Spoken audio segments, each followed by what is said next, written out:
새벽기도에 나오신 여러분들을 주님의 이름으로 환영합니다. 마음 모아 샘물의 기도를 하나님께 드립니다. 예수께서 무리를 보시고 산에 올라가 앉으시니 제자들이 나온지라 입을 열어 가르쳐 이르시되 아멘. 사랑하는 예수님, 오늘도 우리에게 말씀하여 주옵소서. 주께서 주시는 말씀이 우리의 삶의 중심이 되게 하시고 그 말씀 따라가는 순종의 삶 살게 하여 주옵소서. 교회와 예배를 위해 기도합니다. 심령이 가난한 자는 복이 있나니 천국이 그들의 것이미요. 아멘. 우리를 부르시는 하나님, 가난한 마음을 주옵소서. 세상의 부유함으로 만족하지 않게 하시고 하나님의 은혜와 사랑을 사모하는 성도와 교회 되게 하옵소서. 고난 중에 있는 성도들을 도우시고 치유와 회복의 은혜를 주옵소서. 온 성도들이 갈급한 심령으로 드리는 예배에 충만히 임재해 주시고 천국의 영광과 기쁨을 누리게 하옵소서. 가정과 다음 세대를 위해 기도합니다. 애통하는 자는 복이 있나니 그들이 위로를 받을 것이미요. 아멘. 가정을 세우신 하나님, 우리의 가정과 다음 세대를 향한 애통하는 마음으로 기도할 때 하늘의 위로를 받게 하옵소서. 가정의 영적인 질서가 반듯하게 세워지게 하시사 가지런한 가정이 되게 하시고 온 식구가 하나님의 복을 누리게 하옵소서. 우리의 자녀들에게 보호의 울타리를 둘러주셔서 세상의 모든 악에서 보호해 주시고 경건한 자녀, 믿음의 세대로 자라가게 하옵소서. 목장을 위해 기도합니다. 긍휼히 여기는 자는 복이 있나니 그들이 긍휼히 여김을 받을 것이미요. 아멘. 목장을 영적인 가족으로 모으신 하나님, 우리의 목장을 돌보아 주옵소서. 서로를 긍휼히 여기며 사랑의 섬김을 이어가게 하시고 서로를 위해 기도할 때 하나님의 긍휼을 얻게 하옵소서. 부름받아 섬기는 목자들에게 새 힘을 더해 주시며 하나님의 역사를 경험하여 섬김의 기쁨이 넘치게 하옵소서.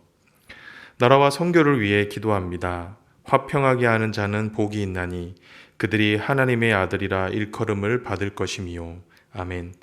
나라를 세우시고 주관하시는 하나님, 우리나라에 평화가 임하게 하옵소서.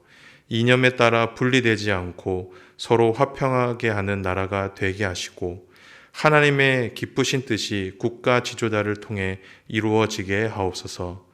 열방을 하나님과 화평케 하려는 선교사들의 수고를 기억하시고 그 복음의 사역을 통해 주님의 빛이 온 세상에 비치게 하옵소서. 오늘도 모든 샘물 성도들의 형편을 돌보아 주시고 동행해 주옵소서. 예수님의 이름으로 기도하옵나이다. 아멘. 오늘 우리에게 주시는 하나님의 말씀은 사도행전 21장 37절에서 22절 16절 말씀입니다. 바울을 데리고 영내로 들어가려 할 그때에 바울이 천부장에게 이르되 내가 당신에게 말할 수 있느냐? 이르되 내가 헬라 말을 아느냐? 그러면 내가 이전에 소요를 일으켜 자객 4,000명을 거느리고 광야로 갔던 애굽인이 아니냐? 바울이 이르되 나는 유대인이라 소읍이 아닌 길리기아 다소시의 시민이니 청컨대 백성에게 말하기를 허락하라 하니 천부장이 허락하거늘 바울이 층대 위에 서서 백성에게 손짓하여 매우 조용히 한 후에 히브리 말로 말하니라. 부형들아, 내가 지금 여러분 앞에서 변명하는 말을 들으라. 그들이 그가 히브리 말로 말함을 듣고 더욱 조용한지라. 이어 이르되 나는 유대인으로 길리기아 다소에서 났고 이 성에서 자라 가말리알의 문화에서 우리 조상들의 율법에 엄한 교육을 받았고 오늘 너희 모든 사람처럼 하나님께 대하여 열심히 있는 자라. 내가 이 돌을 박해하여 사람을 죽이기까지 하고 남녀를 결박하여 옥에 넘겼노니 이에 대제사장과 모든 장로들이 내 증인이라.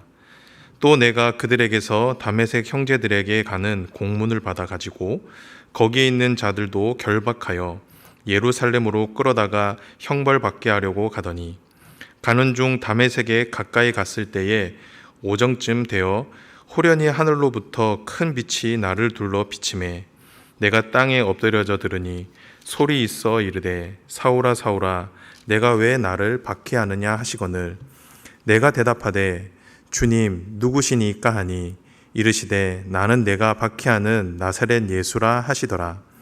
나와 함께 있는 사람들이 빛은 보면서도 나에게 말씀하시는 이의 소리는 듣지 못하더라. 내가 이르되 주님 무엇을 하리이까? 주께서 이르시되 일어나 담메색으로 들어가라. 내가 해야 할 모든 것을 거기서 누가 이르리라 하시거늘 나는 그 빛의 광채로 말미암아 볼 수 없게 되었으므로 나와 함께 있는 사람들의 손에 끌려 담메색에 들어갔노라. 율법에 따라 경건한 사람으로 거기 사는 모든 유대인들에게 칭찬을 듣는 아나니아라 하는 이가 내게 와 곁에 서서 말하되 형제 사울아 다시 보라 하시거늘 즉시 그를 쳐다보았노라. 그가 또 이르되 우리 조상들의 하나님이 너를 택하여 너로 하여금 자기 뜻을 알게 하시며 그 의인으로 보게 하시고 그 입에서 나오는 음성을 듣게 하셨으니 내가 그를 위하여 모든 사람 앞에서 내가 보고 들은 것에 증인이 되리라. 이제는 왜 주저하느냐? 일어나 주의 이름을 불러 세례를 받고 너의 죄를 씻으라 하더라. 오늘 저와 여러분이 함께 나눌 말씀의 제목은 전도 어떻게 전할 것인가입니다. 저와 여러분은 모두 복음 전도자입니다. 모든 그리스도인은 예수님을 구주로 영접하는 순간 예수님을 전하는 증인으로 부름받게 되는데요. 그렇기에 저와 여러분은 복음 전도자로서 복음을 전하는 일에 항상 최선을 다해야 합니다. 하지만 전도한다는 것이 참 쉽지가 않죠. 그렇지 않습니까? 특별히 코로나 시기에 복음을 전한다는 것은 참으로 쉽지 않은 것 같습니다. 그렇다고 하면 저와 여러분은 오늘날 어떻게 복음을 전할 수 있을까요? 오늘은 이 말씀으로 함께 은혜를 나누도록 하겠습니다. 바라기는 오늘 말씀을 통해 복음 전도의 용기를 가질 수 있게 되기를 주님의 이름으로 축복합니다. 그리고 여러분의 삶 가운데 전도의 귀한 열매들이 많이 맺혀질 수 있기를 주님의 이름으로 축복합니다. 전도 이렇게 하라. 첫 번째 방법입니다. 그것은 바로 위기를 기회로 삼아라입니다. 다른 말로 표현하면 모든 상황을 전도의 기회로 삼으라는 것입니다. 이것이 전도의 첫 걸음입니다. 우리가 어제 말씀을 통해서 살펴보았지만 당시 바울의 상황은 그리 좋지가 않았습니다. 당시 바울은 온갖 오해들로 둘러싸여 있었습니다. 먼저 유대인들에게는 율법을 무시하고 성전을 더럽혔다라고 하는 오해를 받고 있었습니다.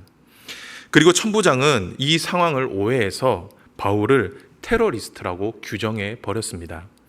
그래서 바울을 쇠사슬에 결박시켜 놓았죠. 어떻게 보면 바울 입장에서는 사면 초과에 당한 것이었습니다. 하지만 바울은 이 위기 앞에 좌절하지 않았습니다. 오히려 이 위기 상황을 복음을 전하는 기회로 삼았습니다. 왜냐하면 당시 바울의 처지는 최악이었지만 당시 바울의 상황은 복음을 전하기에 최고의 조건이었기 때문입니다. 당시 바울이 서 있던 곳은 모든 사람이 볼 수 있는 높은 층대였습니다. 그리고 그곳에는 많은 유대인들이 모여 있었습니다. 그리고 로마 군인들이 바울을 보호하고 있었습니다. 그런 중에 바울은 공식적으로 천부장에게 발언 기회도 얻게 되었습니다. 이보다 더 좋은 전도의 기회가 어디에 있었겠습니까? 그래서 바울은 그곳에서 담대하게 복음을 전했던 것입니다. 그렇다고 하면 바울은 어떻게 위기를 기회로 바꿀 수가 있었을까요? 그것은 바로 바울이 사명자였기 때문입니다. 바울은 하나님께서 주신 사명에 사로잡힌 사람이었습니다. 그렇기에 바울에겐 사명보다 크고 중요한 일은 없었습니다. 심지어 자신의 생명조차 사명보다 앞설 수가 없었지요. 그렇기에 바울의 눈엔 모든 상황이 복음을 전하는 기회로 보였던 것입니다. 사랑하는 성도 여러분, 사명자에겐 모든 상황이 기회가 됩니다. 심지어 내 삶의 위기와 고난도 복음을 전하는 기회가 된다라는 것입니다. 그렇기에 후에 사도 바울도 이렇게 이야기를 했죠. 너는 말씀을 전파하라. 때를 얻든지 못 얻든지 항상 힘쓰라 라고 권면했습니다. 바라기는 이 사실을 믿음으로 받으시고 삶의 모든 순간을 복음을 전하는 기회로 삼을 수 있는 저와 여러분이 되시길 주님의 이름으로 축복합니다. 두 번째 방법입니다. 그것은 바로 전략적으로 하라입니다. 즉 복음을 전할 때에는 지혜가 필요하다라는 것인데요. 저와 여러분은 복음을 전하는 상황이 왔다고 해서 무작정 복음을 전하는 것이 아니라 상황과 전도 대상자를 고려해서 지혜롭게 복음을 전해야 한다라는 것입니다. 우리는 이런 모습을 바울의 메시지를 통해서 잘 알 수가 있습니다. 오늘 바울의 간증을 잘 들어보면 바울의 간증 안엔 유대인들을 배려하고 그들이 공감할 수 있는 내용들로 가득 채워져 있음을 우리는 알 수가 있습니다. 먼저 바울은 자신의 메시지를 헬라어가 아닌 당시 유대인들의 모국어인 히브리어로 전했습니다. 그들을 존중하고 배려하는 태도였죠. 그리고 바울은 그곳에 있던 유대인들에게 부형들아, 동포 여러분이라고 부르고 있습니다. 또한 바울은 연설을 시작하면서 자신도 정통 유대인이며 그들과 같이 처음에는 예수와 교회를 박해하던 사람이었다라고 소개하고 있죠. 그리고 마지막으로 자신의 회심을 증명할 때는 그 증인으로 모든 유대인들에게 존경받고 칭찬받았던 아나니아라는 인물을 거론합니다. 우리는 이런 일련의 내용들을 볼 때 바울이 전한 메시지에는 그곳에 있던 청중들에 대한 이해가 분명히 있었고 어떻게 하면 그들의 화를 누그러뜨리고 공감을 얻어 효과적으로 복음을 전할 수 있을지에 대한 전략이 있었음을 알 수가 있습니다. 이처럼 성경은 복음을 전하는 데 있어서 지혜가 필요함을 말씀합니다. 아무리 옳은 말씀이라 하더라도 그 말씀을 듣는 대상, 청중에 대한 이해가 없거나 그들을 향한 배려가 없다라고 한다면 그 메시지는 전혀 들리지 않는, 오히려 불쾌감을 주는 메시지가 될 수 있는 것입니다. 반면에 복음을 듣는 대상자들이 누구이며 그들의 상황이 어떠한지를 미리 파악하고 그들을 배려하는 언어로 복음을 전한다라고 한다면 그 말씀은 들리는 말씀이 되고 그 말씀에는 힘이 실리게 된다라는 것입니다. 우리는 이것을 우리 교회에서 진행하는 전도폭발 복음 전문을 통해서도 잘 알 수가 있습니다. 전도폭발에서는 복음을 제시할 때 가장 먼저 그들의 일반 생활에 접근을 합니다. 먼저 그들의 삶의 배경을 미리 파악하고 이해하는 것인데요. 그리고 난 후 그들의 교회 배경에 관해 물어봅니다. 이것은 전도 대상자와 공감대와 유대감을 형성하기 위한 방법입니다. 이렇게 전도 대상자의 삶을 이해하고 그들과의 유대감을 형성하게 될 때 보다 깊은 복음의 내용으로 들어갈 수 있게 되기 때문이죠. 사랑하는 성도 여러분, 바라기는 이 사실을 꼭 기억하시고 지혜롭게 복음을 전하는 전도자가 되시기를 바랍니다. 뜨거운 가슴과 함께 냉철한 머리를 가지시기를 바랍니다. 그렇게 할 때 예수님의 귀한 복음이 사람들에게 더 크고 더 깊고 그리고 더 따뜻하게 전달될 것입니다. 바라기는 저와 여러분 모두 바울과 같은 지혜로운 전도자가 되시기를 주님의 이름으로 축복합니다. 마지막인데요. 전도 이렇게 하라. 그것은 바로 할 말은 해라입니다. 앞에 말씀드린 것과는 조금은 대조가 되는 말씀인데요. 이 말이 무슨 말이냐면 지혜롭게 전도한다라고 해서 전해야 할 말을 못해서는 안 된다라는 것입니다. 그들이 이해하지 못한다 할지라도 그들이 받아들이지 못한다 할지라도 분명하게 전할 말씀은 전하라는 것입니다. 오늘 본문을 보면 바울은 개인적인 간증으로 자신을 변호하고 있습니다. 그런데 특이한 점은 바울은 자신의 회심을 설명하면서 다메섹에 있었던 자신의 개인적인 체험을 이야기하고 있다라는 것입니다. 어떻게 보면 유대인들에겐 전혀 공감이 되지 않은 내용이 될 수도 있었습니다. 왜냐하면 바울의 체험은 지극히 개인적인 체험에 불과했기 때문입니다. 그리고 증명할 수도 없었기 때문이죠. 앞에서와 같이 만약 바울이 유대인을 이해하고 배려했다라고 한다면 바울은 오히려 구약의 율법을 통해 자신을 변호하고 구약 성경을 통해 복음을 전하는 것이 더 효과적이었을 것입니다. 그런데 바울은 그렇게 하지 않습니다. 오히려 자신이 다메섹에서 만난 예수님, 그리고 그 예수님께서 자신에게 주신 사명에 대해 구체적으로 설명합니다. 왜 그렇습니까? 왜냐하면 이것이 바울에게 있어 사실, 진실이었기 때문입니다. 그리고 자신이 지금 이곳에 서 있는 이유가 바로 자신의 개인적인 체험에 있었기 때문이죠. 성도 여러분, 우리는 이런 바울의 모습을 통해 전도자는 복음 전함에 있어서 진리를 결코 양보해서는 안 된다라는 것을 알 수가 있습니다. 오히려 자신이 경험하고 믿고 있는 진리에 대해서는 분명하게 전할 수 있는 담대함과 용기를 가져야 함을 알 수가 있죠. 그런데 의외로 이게 잘 되지가 않습니다. 그렇지 않습니까? 때로 우리가 복음을 전하다 보면 내가 만난 예수님에 대해서는 예수 그리스도의 복음의 진리에 대해서 쉽게 말을 꺼내지를 못합니다. 왜 그렇습니까? 사람들의 시선과 반응 때문입니다. 지금 내가 이 말을 하면 이 사람들이 나를 어떻게 생각할까? 내 말을 듣고 내가 전한 말을 거부하면 어떻게 될까? 이런 생각들이 나를 사로잡고 있기 때문이죠. 그래서 복음으로 들어가지 못한 채 전도를 마무리할 때가 참 많이 있다라는 겁니다. 사실 저도 그럴 때가 참 많았습니다.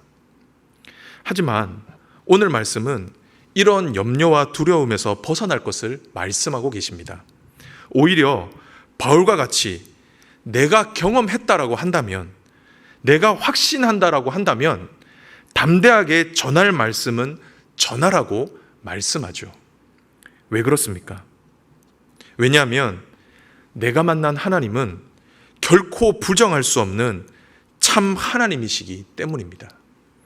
그리고 복음을 듣게 하시고 그 복음에 반응하도록 역사하시는 분은 성령 하나님이시기 때문이죠. 그렇기에 우리는 내가 믿고 경험한 하나님을 담대하게 전할 수 있어야 하는 것입니다. 사랑하는 성도 여러분, 바라기는 복음 전도에 있어서 담대함을 가지시길 바랍니다. 하나님께서 나에게 주신 복음, 내가 지금까지 믿고 그렇게 살아온 복음을 부끄러워하지 마시고 담대하게 전할 수 있기를 바랍니다. 그리고 그 결과는 하나님께 온전히 맡기시기를 바랍니다. 이것이 복음 전도자의 용기 있는 모습입니다. 바라기는 저와 여러분 모두 복음 전도에 있어 담대한 마음을 가질 수 있기를 주님의 이름으로 축복합니다. 말씀을 정리하겠습니다. 오늘의 말씀, 복음 전도였습니다. 우리는 바울의 간증을 통해 전도를 어떻게 해야 할지를 살펴보았습니다. 바울이 일러준 전도 방법이 무엇이었습니까? 첫 번째는 위기를 기회로 삼으라는 것이었습니다. 모든 상황을 복음 전도의 기회로 삼으라는 것이었습니다. 그리고 두 번째는 전략적으로 전하라는 것이었습니다. 전도 대상자를 이해하고 배려하는 지혜가 필요하다라는 것이죠. 마지막은 그래도 할 말은 해라. 진리의 말씀을 전해라는 것입니다. 바라기는 오늘 주신 이 말씀을 꼭 기억하시고 저와 여러분 모두 바울과 같이 복음을 증거하는 전도자의 삶을 사실 수 있기를 바랍니다. 그리하여 여러분의 삶을 통해 영혼을 구원하고 예수님의 제자가 세워지는 놀라운 은혜가 있기를 주님의 이름으로 축복합니다. 아멘.